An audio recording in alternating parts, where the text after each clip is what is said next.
Nanlalabo na ang mga mata ni Mike at parang nilalamo na ng lamig ang kanyang buong sistema. Bumaba siya ng sasakyan at pinipilit niya ang kanyang mga hakbang para makapasok sa loob ng bahay. Ngunit nasa kalagitnaan pa lang siya ay nawala na siya ng malay at agad na bumagsak sa lupa. Ilang oras pang lumipas. Dumating si James sa pribadong isla na binili ng boss niya. Nagbabaka sakali siyang bumalik na ito ngayon dahil wala ito kanina nang pumunta siya. Malamang andito na yon kasi nakita niya ang kotse ng kanyang boss na nakapark sa labas. Tinatawagan niya ito kanina, ngunit hindi naman ito sumasagot. Kaya naisip niyang puntahan na lang ito. Gabi na kaya medyo madilim na rin ang daanan at malakas pa rin ang ulan. Tila ba wala na itong ganang tumila sa kakabuhos mula pa kanina. Nasa kalagitnaan na siya ng kanyang paglalakad nang mapatid ang kanyang paa sa kung anong malaking bagay na nakaharang sa kanyang daraanan. Nang pailawan niya iyon mula sa flashlight ng kanyang cellphone, agad siyang nagulat at nataranta nang makita niya ang kanyang boss na nakabulagta sa lupa at walang malay. Nag-aapoy sa lagnat ang buong katawan nito at parang papel na ang pagkaputla ng kanyang bibig. "Boss! Boss!" Malakas na tawag niya sa kanyang boss, ngunit wala siyang sagot na nakuha mula dito. Ella! Ella!" Ito lang ang tanging naging sagot nito sa kanya.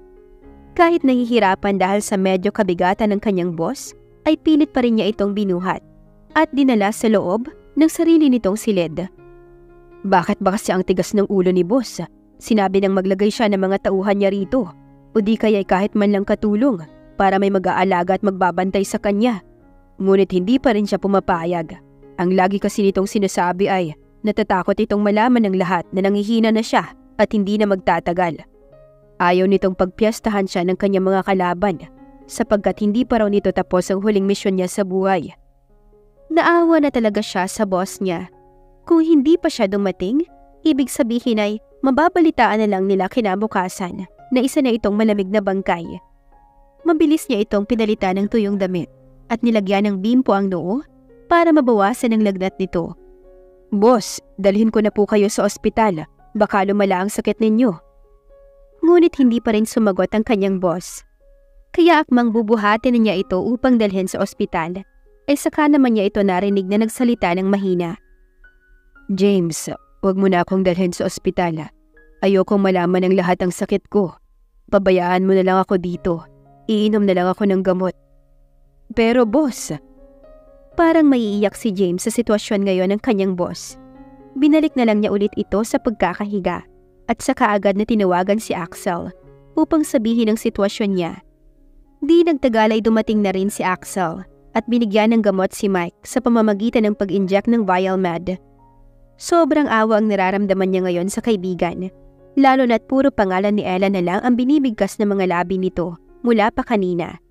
Hindi na siya nakatiis at sa pagkakataong ito ay kailangan naman niyang suwayin si Mike. Pagkatapos niyang masiguro na bumaba na ang lagnat ng kanyang kaibigan, ay umalis na siya kaagad at dumiretso sa manor ni Cassie. Nagulat pa ito nang dumating siya ng 10 oras ng gabi.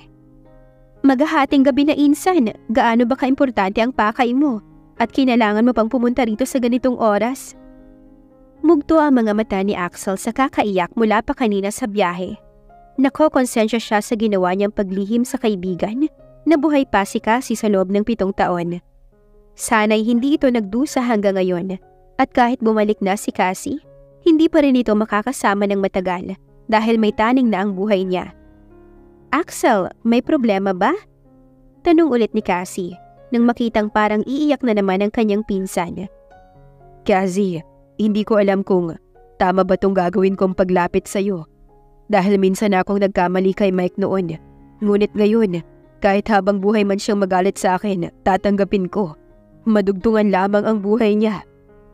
Umiiyak niya ang pagkakasabi kay Cassie. "Anong ibig mong sabihin, Axel? Hindi kita maintindihan. Teka, halika nga muna dito sa loob."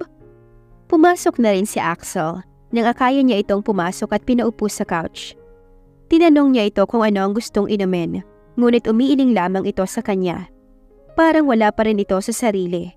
Hindi na lang niya ito pinilit. Hinintay muna niyang makahinga ito ng maluwag bago tinanong ulit.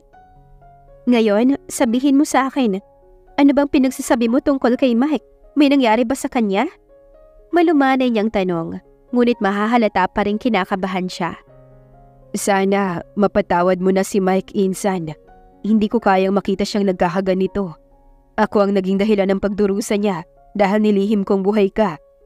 Axel, ginawa mo lang ang tama para sa kaligtasan ng mga pamangkin mo. At isa pa, kailangan din naming kalimutan ng isa't isa dahil iyon ang mas nakabubuti sa aming dalawa. Kung hindi mo ginawa yun, siguro hanggang ngayon wala pa sa kalahati ang mga impormasyon na nakalap ko sa pagkamatay ni Mom at Dad. Paliwanag niya kay Axel para maibsan ang bigat na nararamdaman nito. Cassie, alam kong mahal mo pa rin ang kaibigan ko. Sana mabigyan mo siya ng isa pang pagkakataon upang makasama ka kahit sa mga huling sandali ng buhay niya. Nasindak si Cassie sa sinabi ni Axel. Napaawa ang kanyang mga labi at walang salita na gustong lumabas sa kanyang bibig. Ano bang nangyari sa kanya? Sa wakas ay nasabi rin niya. May brain cancer siya at 1 taon na lang ang binigay sa kanya ng doktor para itatagal ng buhay niya. Kaya ako sinisisi ang sarili ko dahil hinayaan kong pagdusahan niya ang pagkawala mo. Nung namatay ka, wala na siyang ganang mabuhay. Kaya 3 years ago nang madiagnose siyang may brain cancer ay mas pinili niyang hindi magpagamot dahil sa paniniwalang kapag namatay na siya, tuluyan na kayo magkakasama sa kabilang buhay. Kaya maawa ka sa kanya, Cassie. Kailangan mo siyang puntahan. Alam kong kaya mo siyang gamutin, katulad ng ibang pasyente na may taning na rin. Ngunit binigyan mo uli ng pag-asa. Kailangan ka ni Mike ngayon, Ella. Ito ang files niya na hiningi ko sa doktor na nag-diagnose sa kanya 3 years ago. Pag-isipan mong mabuti, Cassie, para sa ama ng mga anak mo. Tawagan mo si James sakaling makapag-decide ka na. Matagal nang nakaalis si Axel, ngunit hindi pa rin makapaniwala si Cassie. Ito na naman ba sila? Tadhana na naman ba ang magiging dahilan para tuluyan na silang maghiwalay sa isa't isa? The next morning, nagising si Mike na nangihina pa rin ang buong katawan. Mabigat ang kanyang pakiramdam at parang nanlalabo pa rin ang kanyang mga mata. Pinilit niya ang sarili upang bumangon nang bigla siyang natigilan dahil parang may yumayakap sa kanya. Laking gulat niya nang makita ang babaeng matagal na niyang pinangarap na makayakap at makasama. Mahimbing pa rin ang tulog nito habang nakasiksik ang mukha sa ibabang bahagi ng kilikili niya. Naalala pa niya dati na ito ang pinakapaboritong posisyon ng kanyang asawa sa tuwing naglalambing ito sa kanya. Pinagmasdan niya ito ng mabuti at hinaplos-haplos ng kanyang daliri ang mga labi ni Cassie. Magkahalong lungkot at saya ang kanyang nararamdaman ngayon dahil hindi niya inaasahan na darating pa ang pagkakataong ito sa buhay niya. Ngunit hindi na rin niya maiwasan ng malungkot dahil hindi magtatagal ay iiwan na rin niya ang kanyang mga anak at asawa. Ang magagawa niya na lang sa ngayon ay ang sulitin ng mga araw na masaya silang magkakasama. Dahan-dahan na bumaba ang kanyang mga labi upang gawaran ng masuyong halik ang mga labi ng babaeng pinakamamahal niya. Agad din siyang bumalik sa pagkakahiga at hinahaplos-haplos ang buhok ng asawa hanggang sa tuluyan na namang lanlabo ang kanyang mga mata. Patindi ng patindi na ang kanyang nararamdaman nitong mga huling araw. Ipinikit niya ang kanyang mga mata at ipanagtaob ang kanyang 2 kamay habang hinahayaan niyang nakahiga sa kabilang braso ang kanyang asawa. Iminulat ni Cassie ang kanyang mga mata nang maramdaman niyang may bumagsak na parang mainit na likido sa kanyang mga labi at nalasahan pa niya ang pait nito. Umangat siya ng tingin para lang makita ang mga luha na dumadaloy sa bawat gilid ng nakapikit na mata ni Mike. Kaagad niyang niyakap ulit ng mahigpit ang lalaking kahit kailan ay hindi niya magawang kalimutan. Hindi na rin niya mapigilan ang kanyang mga luha sa pagbagsak at maya-maya pa ay nararamdaman na lang niyang hinahaplos ng mga kamay nito ang malambot niyang pisngi. Babe, thank you sa oras na binigay mo sa akin ngayon. Ang mayakap man lang kita, pakiramdam ko parang naabot ko na ang langit. Maluha-luha nitong pagkakasabi sa mahinang boses. Bakit hindi mo sinabi sa akin kaagad? Tanong niya, bagaman nakasuksok pa rin ang mukha sa ilalim ng kilikili ng kanyang asawa. Ang alin? Nagtatakang tanong ni Mike sa kanya. Magsisinungaling ka pa ba sa akin, ha? Umangat siya ng mukha at pinisilang ilong ni Mike. Kung hindi mo sasabihin, aalis na lang ako. Nagkukunwari siyang nagtatampo. Akmang aalis na siya nang hindi na siya ng asawa, kaya napahiga uli siya sa braso nito. Matitiis mo ba ang iwan ako sa ganitong kalagayan? Halika nga dito. Sabay hila sa kanya at niyakap siya ng mahigpit at ramdam na ramdam nila sa isa't isa ang bawat pintig ng kanilang mga puso. I love you, babe. Ikaw lang ang babaeng pagkamamahalin ko habang buhay. Hinintay ko ang pagbabalik mo ng napakatagal. At ngayon nakasama na kita. Araw-araw kong ipaparamdam sa iyo ang pagmamahal ko. Masuyo niyang hinalikan si Ella sa noo habang pinapahira naman ni Ella ang mga luha ni Mike. Sobrang saya ko dahil binigyan mo ako ng 2 maganda at poging anak na halata namang nagmana sa akin. Pabiru pang dagdag nito. Babe, sa wakas ay nasambit na rin niya ang endearment nila sa isa't isa. Agad namang lumiwanag ang mukha ni Mike dahil sa narinig galing sa kanya. Nilaro-laro nito ang buhok niya habang tinitignan siya. Yes, sweetheart. Malambing niya ring sagot kay Ella. Babe, kahit ayaw mo man aminin sa akin, alam ko na ang lahat tungkol sa sakit mo. Nakita niyang saglit itong natigilan nang marinig ang sinabi niya. Ngunit magagawa natin ang paraan yan, babe. Naniniwala akong magkakasama pa tayo ng matagal ng mga anak natin. Sweetheart, alam kong sinasabi mo lang to sa akin para palakasin ang loob ko. Pero hindi mo na kailangan gawin yan dahil nakahanda na ako kung kailan ako hahatulan ng tadhana. Nakangiti niyang sagot. Ikaw, nakahanda. Pero kami ng mga anak mo, hindi. Kaya gagawin ko ang lahat para gumaling ka. Maiiyak niyang sabi. Pinilit ni Mike na bumangon at saka bumaba ng kama. Mahahalata pa rin sa kanya na nangihina na ito at iniinda lang ang sakit na kanyang nararamdaman. Nagtaka man si Ella sa ginagawa ng kanyang asawa. Ngunit hinayaan na lang muna niya ito.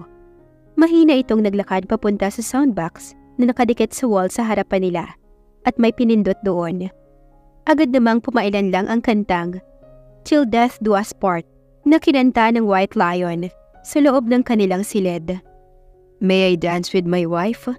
Sabay lahad ng kamay nito sa kanya. Babe, hindi ka pa magaling. Nangihina ka pa oh. Parang maiiyak naman siya sa ginagawa ni Mike para sa kanya. Kahit kailan talaga, marami itong pakulo sa katawan. Gusto lang kitang maisayaw, sweetheart. Hindi natin alam na baka bukas wala na ako. Kaya ngayon gusto kong ranasan man lang ang maisayaw ang asawa ko. Nakangiti pa rin itong sabi at halatang pilit nitong tinatakpan ang sakit na nararamdaman. Gusto man niyang kontrahen ang sinasabi nito. Ngunit tinanggap na lang niya ang kamay nitong kanina pa nakalahad sa kanya. Niyakap siya nito ng mahigpit habang ang kanilang ulo ay nakahilig sa balikat ng bawat isa at pinapakinggan ang lyrics ng bawat kantang tumatagos sa kanilang mga puso. Take my hand and let me lead the way.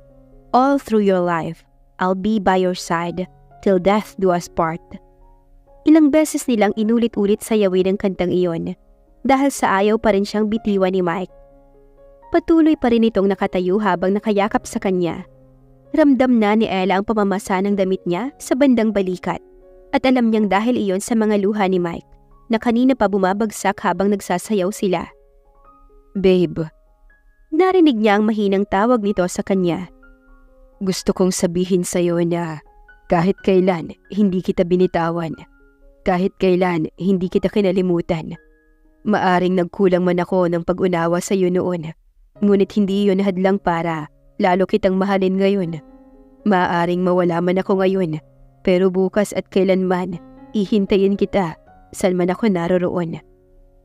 Hindi mapigilan ni Ella ang kanyang mga luha, habang tahimik na pinapakinggan ang bawat salitang binibitawan ni Mike.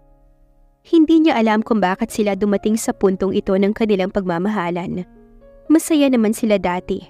Ngunit sinira ng mga taong mayroong inggit at walang puso ang kanilang masayang pagsasama. Napansin niyang tumahimik na si Mike at biglang lumuwag ang pagkakayakap sa kanya. Nawala na ito ng malay. Babe! Babe! Babe! Sumagot ka!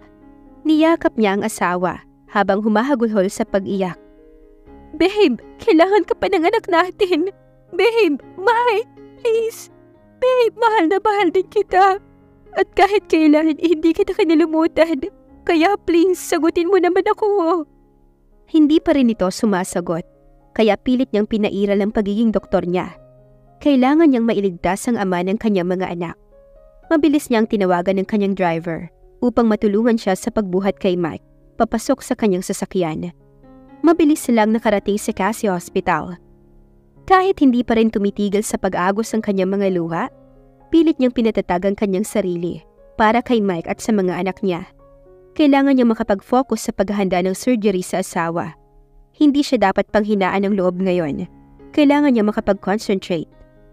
Nagpatawag siya ng emergency call sa lahat ng mga doctors and nurses sa loob ng ospital upang may handa lahat ng mga gamit na kakailanganin niya. Para sa gagawin niyang craniotomy operation, kailangan niyang matanggal ang brain tumor nito. Paging Dr. Fantabella, please proceed to surgery center. Narinig niyang tinatawag na ang pangalan niya. Mabilis na siyang lumabas sa chapel ng ospital at patakbong pumasok sa surgery room kung saan gagawin ng operasyon kay Mike. Pagkapasok niya sa loob, naghugas muna siya ng maraming alcohol sa kamay. Nagsuot ng gloves, tsaka tinignan lahat ng mga doctors at nurses na pinili niyang tawagin para sa pag-assist sa kanya. Babe, pinapangako kong gagaling ka. Pangako niya sa kanyang sarili bago sinimula ng nasabing operasyon. 7:00 na ng gabi, pagod na pagod ang kanyang buong katawan dahil inabot ng 7 oras ang kanyang surgery kay Mike. Congratulations, Doc, for the successful operation. Sobrang saya namin dahil kami ang napili mong mag-assist sa'yo. Nasaksihan mismo ng aming mga mata kung gaano ka kagaling bilang neurosurgeon. Marami kaming natutunan sa'yo. It's okay. Salamat din sa lahat ng pag-assist niyo sa akin. Magpahinga na muna kayo. Sumang-ayon ng lahat at nauna na silang lumabas ng operating room. Ikaw na munang bahala sa mga anak ko. Pakisabi nilang sa yaya nila na bantayan silang mabuti. Kapag maayos na ang lahat, saka na lang sila babalik ng eskwelahan para makapag-enroll. Pagod niya ang pagkakasabi. Huwag kayong mag-alala sa kanila. Aalagaan ko silang mabuti. Ikaw, sigurado ka bang okay ka lang dito? Nag-aalalang tanong nito sa kanya. Nagsisinungaling ako kung sasabihin kong okay lang ako. Namumuuna ang mga luha sa kanyang mga mata. Gusto niyang may mapagsabihan ng bigat na kanyang nararamdaman ngayon. Kahit na successful ang ginawa kong surgery sa asawa ko, hindi pa rin maaalis ang aking pangamba sa kalagayan niya. Masyadong malaki ang tumor na nakuha ko, kaya naging dahilan ito para mag-cause ng bilateral damage, lalo na sa cerebral cortex at reticular activation system ng utak niya. Kaya hindi ko alam kung kailan siya magigising. Alam kong makakaya mo itong lahat ng mga nangyayari sa buhay mo, Cassie. Niyakap siya ni Ira habang hinahagod ang kanyang likod upang maibsan ang bigat na kanyang nararamdaman. Pagkatapos ng kanilang pag-uusap ay, tinulungan muna siya nitong asikasuhin ang mga VIP room na paglilipatan sa kanyang asawa bago ito nagpaalam at saka umalis. Siya na lang ang naiwan ngayon sa loob ng silid. Umupo siya sa tabi ng kama nito na king size ang lapad at laki. Presidential suite ng ospital ang kinuha niyang paglilipatan sa kanyang asawa. Kaya hindi mo masasabing nasa ospital ang pasyente dahil parang nasa silid lang ito ng kanilang mansyon. Kinuha niya ang kamay ni Mike at dinala sa kanyang mga labi upang dampian ang masuyong halik. I love you, babe. Kasama mo ako sa kahit anong laban mo. Kaya sana patuloy ka ding lumaban para sa amin ng mga anak mo. Usal niya sa kanyang sarili. Nasa ganoon siyang ayos nang marahang bumukas ang pinto ng silid ni Mike at iniluwa ang katawan ni James. Madam Ella, pinapatawag mo daw ako. Tanong agad nito sa kanya nang makapasok sa loob ng silid. Habang nagpapahid ng mga luha sa mata, binalingan niya si James. Ilock mo muna ang pinto, James, at maupo ka dito sa couch. May kailangan tayong pag-usapan. Agad naman siyang sinunod ni James. Seryoso na itong nakaupo ngayon habang nakaharap sa kanya at naghihintay ng kanyang sasabihin. James, hindi pa naman kami nagkakakilala ni Mike. Alam kong matagal ka na niyang personal secretary. Gusto kong sabihin mo sa akin ang lahat ng nangyari sa loob ng 7 taon na magkahiwalay kaming dalawa. Madam Ella, alam kong wala ako sa posisyon para magsabi sa iyo ng lahat. Ngunit dahil sa awa ko kay boss, sasabihin ko sa iyo ang lahat ng nalalaman ko. Pagsisimula nito. Mula nang mawala ka, Nawala na rin ng ganang mabuhay si boss. Hindi na siya pumupunta ng opisina at hindi na rin siya bumababa o lumalabas ng kanyang silid. Ang akala namin ay namatay na siya. Ngunit nang buksan ni Nanay Martha ang kanyang silid, sinabi niyang wala na ito doon. Ang pagkawala niya ng ilang buwan ay nagdulot ng malaking kaguluhan sa kumpanya. Lahat ng nasa taas ay gustong pamunuan ito. Marami rin kakompetensya niya sa negosyo ang gustong bumili ng shares sa kumpanya.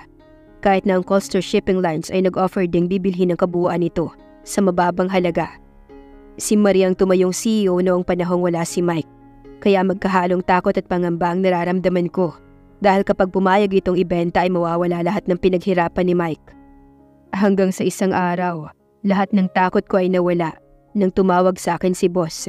Kaya naibalita ko sa kanya ang lahat-lahat na nangyari nung wala siya. Sinabi niya sa akin na ilihim sa lahat ang tungkol sa pagtawag niya, kahit pa na sa kapatid niyang si Marie. Sinisisi niya rin kasi ito nang malaman niyang nakipagsabuatan ito kay Sandra para sirain kayong dalawa. Hiningi sa akin ni boss ang files ng lahat ng mga buhaya sa kumpanya. At lahat ng iyon ay nababalitaan na lang na paisa-isang nag-suicide sa hindi malamang dahilan. Alam kong si boss ang may kagagawa ng lahat ng yun. Sa takot ni Marie, hindi na niya tinuloy pa ang ibenta ang kumpanya. Kaya bumaba siya sa pagiging CEO at hinayaan na lang ako magpatakbo nito. Sa totoo lang, hindi nila alam na si Boss Mike pa rin ang lihim na namamahala sa likod nito. Lihim akong pumupunta sa pribadong isla na binili niya. Sa tuwing may instruction siya at may papipirmahan ako sa kanya. Mahabang pagkukwento nito. Anong nangyari kay Marie? Curious niyang tanong. Nagalit si boss dahil sa pakikipagsabuatan niya kay Sandra. Kaya pinasara niya lahat ng account ni Marie para maturuan ito ng leksyon. Nabalitaan kong sinama raw siya ni Nanay Martha sa kanilang probinsya dahil pati ang matanda ay nagtampo rin daw sa ginawa ni Boss Mike sa anak niya. Siguro naikwento na rin sa'yo ni Boss noon na si Aling Martha talaga ang nanay ni Marie at naging magkapatid lang sila sa ama. Tumango si Ella bago nagtanong ulit. Anong nangyari kay Sandra? Noon pa man may nakalap na kaming impormasyon na ang ama ni Raven at ina ni Sandra ay magkapatid. Kaya ibig sabihin ay magpinsan silang dalawa. Alam ni Raven ang ginawa ni Sandra na pag-frame up sa'yo noon. Kaya niya pinuntahan si boss nung namatay ka. Dahil doon nagduda si boss sa kanya, kaya pinaimbestigahan niya ang nangyari. Kung saan ang galing ang mga pictures na ipinadala sa kanya. Doon nalaman ko sa CCTV ng opisina na si Sandra pala ang naglagay ng mga yun sa folder na papipirmahan ko sana kay boss. Agad naming hinanap si Sandra, ngunit naunahan niya kami. Dahil bago pa man namin siya mahanap ay nakapagtago na siya. Pinaimbestigahan din namin ang buong pamilya niya. Ngunit wala silang alam kung saan nagtatago si Sandra. Maraming beses namin siyang hinuli, ngunit maraming beses din siyang nakakatakas. Ang akala namin mga tauhan ni Raven ang tumutulong sa kanya upang makatakas siya dahil magpinsan sila. Huli na namin nalaman na malaking pwersa pala ng Airy ang umahawak sa kanya. Teka, sandali. Agaw niya sa pagkukwento ni James nang banggitin nito ang salitang Airy. Anong sabi mo, Airy?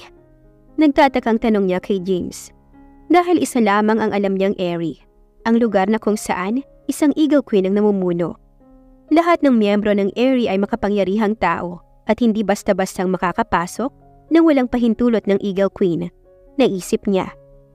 Yun ang narinig ko kay Sandra nang ihatid namin siya sa mga armado. Galit na galit siya kay boss dahil ibinenta siya nito sa mga salbahing armado. Sa sobrang galit niya ay pinagbantaan niya kami na kapag nalaman daw ni Madam Mia ang nangyari sa kanya, maghihiganti ito gamit ang kapangyarihan ng Airy. Nang tanungin namin siya kung sinong Madam Mia ang tinutukoy niya ay hindi na siya nagsalita pa. Tumawa lang ito ng tumawa na parang baliw. Yun sana ang sasabihin ko kay boss, kaya ko siya hinanap. Ngunit nang dadatnan ko siya ay wala na siyang malay, kaya naudlot ang aming pag-iimbestiga. Naguguluhan si Cassie sa mga ibinunyag ni James sa kanya. May koneksyon ba ang pagkamatay ng mga magulang niya sa Madam Mia na sinasabi nito? Ngunit paano sila nagkakilala ni Madam Mia? Sandaling nag-isip si Cassie. James, maya-maya pa'y tawag niya. Kailangan kong makausap si Raven. Gusto kong malaman kung may alam siya tungkol kay Madam Mia na sinasabi ni Sandra. Pwede mo ba akong mahinga ng appointment sa kanya? Agad namang sumang-ayon si James sa pinag-uutos ni Ella. Marami pa silang pinag-usapan, bago siya nagpaalam upang umalis na. Pagkatapos ng kanilang pag-uusap, ay humiga muna siya sa kabilang kama na nasa loob din mismo ng silid ni Mike habang nasa malalim pa rin na pag-iisip. Ang daming pumapasok ngayon sa utak niya. Naaalala niya ang mukha ng lalaking pumatay sa mommy niya noong maliit pa siya. Ngunit hindi niya maalala na may nabanggit ang mommy niya tungkol kay Madam Mia. Bago siya bumalik ng Pilipinas, ay pinuntahan muna niya ang palace kung saan nakatago ang diary ng mommy niya. At sa diary din ngayon nalaman niya na may isang taong gustong agawin ng kanyang kapangyarihan bilang Eagle Queen. Kaya pilinano siya nitong ipapatay. Ngunit hindi din nabanggit doon kung sino ang taong yun. Si Madam Mia kaya ang taong yun? Naguguluhan na siya. Dahil sa sobrang pagod ng katawan at isipan, hindi niya namalaya na tuluyan na pala siyang nahulog sa mahimbing na pagkakatulog. Nang mga sumunod na araw, kasama si Dwayne, nakipagkita si Ella kay Raven sa isang coffee shop na malapit lang sa kumpanya nito. Nakita niyang papasok sa pintuan ng coffee shop ang nakangiting si Raven, habang nakatingin at papalapit sa mesa nila. "Kamusta ka na, Ella? Totoo ngang buhay ka pa. Akala ko katawan mo talaga yung inilibing noon." Nakangiti ito habang binabati siya. "Kambal ko lang yun." Pabiro niyang ganti sa lalaki. "Siya nga pala, kaibigan ko si Dwayne." Sabay turo ni Ella kay Dwayne na katabi niya. "Kumusta, bro?" Inilahad ni Dwayne ang kamay niya kay Raven, ngunit hindi siya nito pinansin, kaya nanahimik na lang siya. Tiningnan lang nito si Dwayne, saka binaling ulit ang tingin kay Cassie. "Ano bang pakay mo at bakit gusto mo akong makausap?" Seryoso nitong tanong sa kanya. "Hindi na ako magpapaligoy-ligoy pa, Raven. Gusto ko sanang makausap ang iyong ama tungkol kay Dave Coster." "Dave Coster?" Pag-uulit nito sa sinabi niya. "Bakit? Ano ba ang tungkol kay Dave Coster?" "Ama ko siya, kaya ako pumayag na makipagkita sa iyo noon dahil nalaman ko na isang Coster din ang ama ko at na-curious na ako kung anong koneksyon meron tayo. Kaya nga lang sa kasamaang palad ay hindi natuloy dahil nilamon ng selos ang sistema ni Mike noon, kaya kanya pinabugbog sa mga tauhan niya." Mapaklang umiti si Raven nang maalala ang ginawa ng half-brother niya sa kanya. Ngunit tapos na iyon, nang dahil sa pagmamahal niya kay Ella kung bakit tumigil na siya sa paghihigante. Na-curious din siya ngayon kung ano ba talaga ang relasyon nila ni Ella. Itatanong muna niya sa daddy niya kung may kakilala itong Dave Coster. "Pag-iisipan ko muna." Sa wakas ay nasabi niya. Walang magawa si Ella, kundi ang hintayin kung kailan ito handa na ipakilala siya sa ama nito. May iba pa naman siyang paraan kung paano ito makikilala. Tiningnan niya si Dwayne ng makahulugan na tingin at agad naman itong naintindihan ang nais niyang iparating. Naunang umalis si Raven pagkatapos ng kanilang pag-uusap. Hindi niya alam na lihim palang nahack ni Dwayne ang cellphone niya habang nag-uusap sila ni Ella. 2 buwan na ang nakalipas, ngunit hindi pa rin nagigising ng tuluyan si Mike. Mayroong mga oras na gumagalaw ang mga mata nito sa tuwing naririnig siya, ngunit hanggang doon lang iyon. Nananatili pa rin itong unconscious. "Mommy! Mommy!" Narinig niya ang malalakas na sigaw ng 2 eaglets nang bigla itong pumasok sa silid ni Mike. Nagulat pa siya nang makita ang mga ito. Tiningnan niya ito at nakuha naman ito ang ibig niyang sabihin. "Kinukulit kasi nila ako eh. Wala akong magawa kundi ang dalhin sila dito dahil namimiss na daw nila ang daddy nila." Hinging paumanhin ni Ira. "Mga anak, di ba sinabi ko na sa inyo? Doon na lang muna kayo sa bahay. Hindi magtatagal uuwi na rin si daddy." "Matagal mo na yung sinasabi, mommy. Ngunit hanggang ngayon hindi pa rin umuwi si daddy." Pagmamaktol na sagot ni Mrs. sa ina. "Hihintayin na lang namin dito na magising si daddy, mom, please." Pagsusumamo naman ni Miko sa kanya. Nagpakawala siya ng malalim na buntong hininga habang nakatingin sa 2 niyang anak na ngayon ay nasa tabi na ng kanilang ama at niyayakap siya. Hinayaan na lang muna niya ang mga ito, saka pumunta sa maliit na kitchen upang kumuha ng tubig na maiinom mula sa water dispenser. Akmang iinom na siya ng tubig nang marinig niya ang bulahaw na iyak ni Missy. "Mommy! Mommy!" Mabilis siyang bumalik sa loob upang tignan kung ano ang nangyari. Nakita niyang gising na si Mike at nagtatakang nakatingin sa kanila. "Mommy! Bakit hindi na kami kilala ni daddy? Tinatanong niya kung sino kami." Mangiyak-iyak na tanong ni Miko sa ina. Babe, kumusta na ang pakiramdam mo? Agad na tanong niya sa asawa, sabay dampi ng palad niya sa pisngi nito. Ngunit agad naman itong iniwas ang pisngi nito mula sa pagkakadampi ng kanyang palad. Saka siya tinanong, ano bang nangyari sa akin? Nasaan ako? At saka, sino ba kayo? Bakit wala akong matandaan? Parang blanko ang isip ni Mike habang tinatanong si Ella. Mommy, hindi na tayo mahal ni Daddy.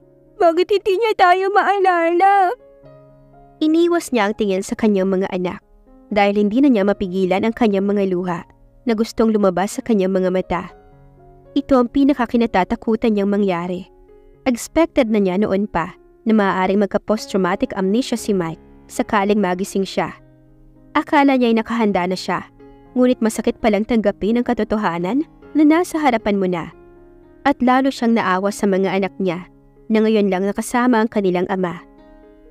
Babe, ako si Ella, ang asawa mo, at sila naman sina Miko at Missy, ang mga anak natin. Huwag kang mag-alala, tutulungan ka namin para makaalala. Sabay pahid ng mga luha niya. Sa halip na sagutin siya ni Mike, tulala lang itong nakatitig sa kanya at nakita niyang may luha na rin ito sa mga mata. Bigla siyang nag-alala sa naging reaksyon nito. Babe, okay ka lang ba? Nag-aalalang tanong niya. Masakit pa rin ba ang ulo mo? Bakit ganun? Nang makita kitang umiiyak, nasasaktan ako. Ngunit hindi ko maalala kung ano ka sa buhay ko. Emosyonal nitong tanong sa kanya. Makaalala pa kaya si Mike o bubuo sila ng bagong alaala?